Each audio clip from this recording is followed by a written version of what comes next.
Well, Gary Ayres, where do we start in reviewing yesterday's game? An extraordinary game of football, a 2-point win against the previously undefeated arch rival on their own turf. I'm sure you could not have wished for a better way to celebrate game number 150 as coach, and you must still be on a higher less than 24 hours later.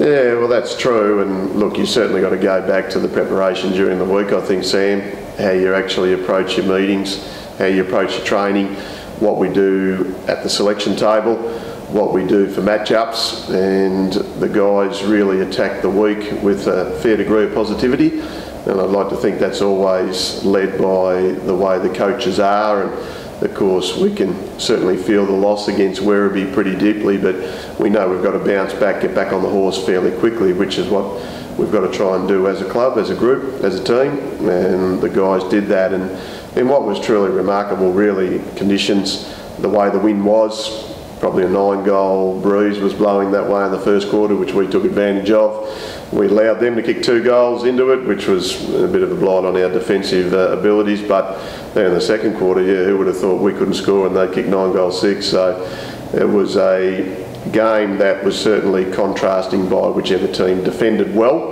but also to which team used the breeze well. And as you said, the circumstances surrounding the victory were quite staggering, really. A 1-point advantage going in at 3-quarter time, kicking against that howling wind in the final term. The previous time that we kicked against it in the game, as you said, 9 goals 6 kicked against us to no score. And even in time on of that last quarter, even though we might have only trailed by a couple of points at the game, the sense was that the win advantage was so strong that Williamstown was still going to overcome us at some stage. So when did you actually realistically begin to believe in the boys and think they might be able to snatch the victory? Really early on in the last quarter, Sam, because I think the way we defended was much smarter than what we had done in the second quarter. We had an extra behind the ball, which was Big Khan Hiratuku, and the way we defended when we had the ball was not overly fantastic, I didn't think, as a group, as a defensive unit. And what we said at 3-quarter time was that if we could play smarter footy, we changed our +1 to be Jordan Lyle rather than Khan, so he gave us a target forward. And I said to the guys at 3-quarter time that if we defend smartly and strongly, we will get some opportunities, because that's just how the game generally unfolds. And if we can be very, very composed and just be patient and just milk the clock basically, then the pressure all of a sudden becomes more so on Williamstown, because they would be thinking, we've got the breeze, it's not unfolding the way we want. Then all of a sudden you start clock watching, and of course you realise that every thrust that goes in doesn't potentially score, or if it does, it's just a behind. And there was a lot of defensive ball ups, a lot of defensive throw-ins, and then we're able to get those opportunities. I think we went in 4 times and scored 3 times. So all of a sudden that element of pressure is another way of putting it back firmly and squarely on Williamstown's shoulders, so to speak. And the more that we got the clock being able to tick down and they couldn't score quickly, which was obviously the reverse of what they did in the second quarter, I was starting to think that, yeah, if a couple of things fall our way, we could win the game. It's always very hard to individualise after a win like that, but some of the guys, and we won't mention names, but it's fair to say, had a bit of heat put on them after the Werribee loss during the week and responded magnificently. And in addition to that, there was 2 guys in particular who were brought in from the development side, Mitch Hayes and Sam Gilmore in the ruck, performed superbly as well. Yeah, look, it's always an interesting one. As a coach, you try and select guys that are on the way up with their form line versus the reverse, and Sam's been in pretty good form. Not that I thought Chris Prowse had done a heck of a lot wrong.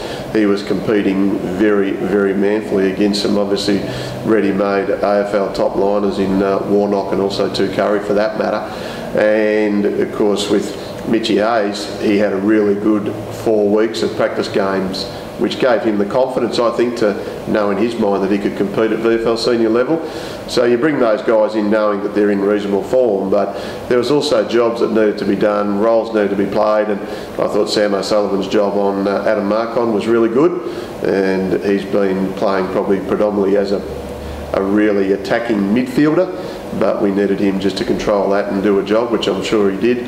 Even Mitch Hayes' job on Anastasio as well, who's been a bit of a goal kicker. Dan Noonan's match-up on Clouston I thought was pretty important, and the team in relation to what they needed to do to defend and attack, I thought the balance overall was pretty good. And when you can kick 16-6 rather than 12-16 as we did the week before, that also was another element of pressure that's applied to the opposition.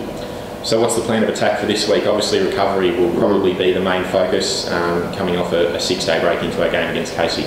Yeah, that's true. We've got to get back on the horse pretty quickly and deal with the game today, and of course we'll just quietly put that away now and make sure that we deal with the quick turnaround in relation to Casey. And for all the good work we did yesterday, if we can't continue that through this week and obviously get another home win against Casey, then of course you think, well, what did it really mean? So, and as a coach, you're never satisfied, and virtually at about 5:10 yesterday, after the euphoric feeling was pretty much out the door, you're then trying to plan and see who's available. We've got Nathan Batsanis up on a striking charge as well, so we've got to deal with that. Hopefully the tribunal will go kind. I haven't heard anything as yet, but we've just got to see who's available again. Toby Pimwell will be available after serving his suspension. Jimmy Magna was a late withdrawal last week, so we want to try and get some momentum. And I think the thing that was really positive from yesterday was the fact that this group is still gelling together, the minutes, the hours, the matches, the time we spend together in our lines, forward, mids and backs, the invaluable time that we can spend together should certainly help with our chemistry, and that's going to be the aim. Let's build on last week and try and get another win at home this week. You briefly touched on Toby coming back into the side. I'm sure, talking to him over the last few weeks, he must be chomping at the bit to get a crack. Yeah, well, he did the wrong thing, as he knows, and of course the way the game is umpired these days, it's difficult if you've got the name Toby Pimwell to try and state your case, and possibly we could have been a bit smarter and accepted the 1 week rather than the 3, because we thought there was a chance to get off. But we've got to lick our wounds in relation to that. Now Toby's a free man, so to speak, and he's just got to learn that there are things you can and can't do on the field. And we always want to admire Toby for playing hard and courageous and all the things he's done extremely well, and we need him playing for us, not sitting with me at ground level and helping me coach. Well, Gary, thanks for joining Borough TV. Congratulations on game 150, a magnificent achievement, but also a magnificent victory to mark the occasion. So well done and best of luck again next week. Yeah, thanks, Sam.